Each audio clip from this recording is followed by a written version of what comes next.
ఆంధ్రలో జర్నలిజం చచ్చిపోయి చాలా రోజులైపోయింది. వార్తలు పార్టీలకి బాకాలుగా మాత్రమే పత్రికలు పనిచేస్తున్నాయి.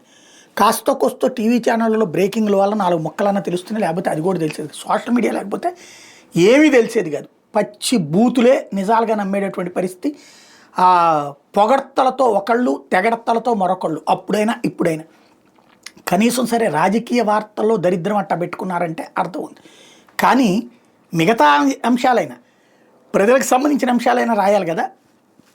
రాయచోటిలో నుంచి 2 తీవ్రవాదుల్ని తమిళనాడు పోలీసులు పట్టుకున్న 2 నెలల పాటు ఇక్కడే ఉండేవాళ్ళు. తమిళనాడు పోలీసులు నిఘా ఆపరేషన్ చేసి తీవ్రవాదులు అద్వానీ మీదనే హత్యా ప్రయత్నానికి కుట్ర పన్నినోళ్ళు, దేశంలో 5 చోట్ల బాంబు పేలుళ్ల కుట్రలో కీలకమైనటువంటి వ్యక్తులు రాయచోటిలో ఉంటున్నటువంటి వాళ్ళని గురించి పట్టుకు వెళ్తే వార్తలు మీకు ఎక్కడైనా ఫ్రంట్ పేజీలో ఏమైనా కనబడ్డాయా?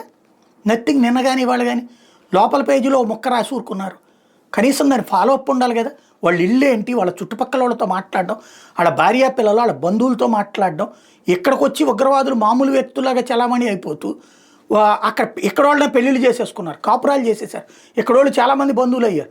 బట్ వీళ్ళ దగ్గర వాకీ టాకీల దగ్గర నుంచి ఉగ్రవాద సాహిత్యంతో సహా అన్నీ దొరికినాయి, ఆయుధాలు దొరికినాయి. ఈ విషయాన్ని ఇప్పుడు తమిళనాడు పోలీసులు చెప్తున్నారు. వీళ్ళు చాలా కామ్గా ఇక్కడ కథ నడుపుతున్నారు, దేశంలో ఎక్కడెక్కడో అరాచకాలని ఇక్కడి నుంచి నడిపిస్తున్నారు అన్నటువంటి విషయం బయటపడింది. ఇక్కడ వాళ్ళనే పెళ్లి చేసుకున్నారన్నటువంటి విషయం బయటపడింది.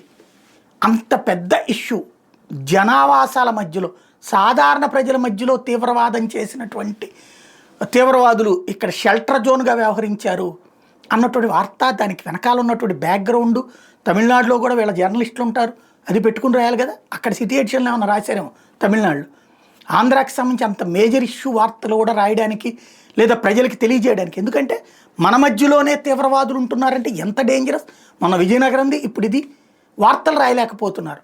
కాకపోతే ఓ ప్రమాదకరమైన అంశం ఏంటంటే జనాలతో పాటు ఇక్కడ మమేకమవుతున్నటువంటి వాళ్ళు ఎవరో తెలుసుకోక ఇక్కడ తమ బిడ్డల్ని ఇచ్చి పెళ్లి చేసినటువంటి ఆ తల్లిదండ్రుల పరిస్థితి ఏంటి, ఇప్పుడు వాళ్ళతో ఇన్నాళ్ళు కాపురం చేసినటువంటి ఆ భార్యల పరిస్థితి ఏంటి, వాళ్ళ బిడ్డల భవిష్యత్తు ఏంటి, ఇప్పుడు ఇవన్నీ సందేహాలే కదా. చర్చ జరగాలి కదా, కనిపించట్లేదు ఇక్కడ.